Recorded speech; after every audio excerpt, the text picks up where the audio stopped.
Dragi prijatelji, suradnici, donatori, partneri i kolege SOS obitelji, srdačan i iskren pozdrav iz SOS dječjeg sela Lekenik. Jedno čudnovato i zahtjevno razdoblje pandemije koronavirusa sa svim posebnim mjerama je iza nas. Vrijeme u kojem je gotovo sve bilo drukčije. Nismo išli u školu, vrtić, igraonicu. Nismo viđali naše prijatelje i rodbinu. Naše tradicionalne manifestacije i proslave nismo održali. A naši susreti odvijali su se u svijetu Skype-a, Zooma, Teamsa, Facebooka, Twittera, Whatsappa i mailova. Bilo je izazovno učiti na daljinu, ali naša djeca i mladi uspješno su savladali sve školske obaveze uz veliku pomoć SOS mama, teta i odgajatelja.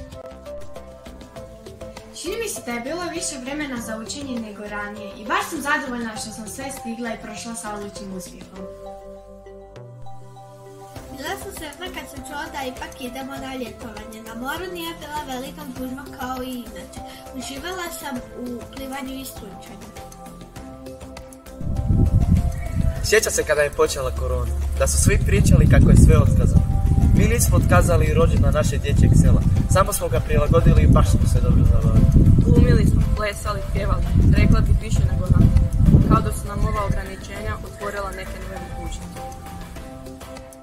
Ono što se nije promijenilo, to je podrška koju smo osjećali i srca koja su kucala za nas. Hvala vam na tome. Hvala vam što nam pomažete. Hvala vam što ste naši prijatelji. Hvala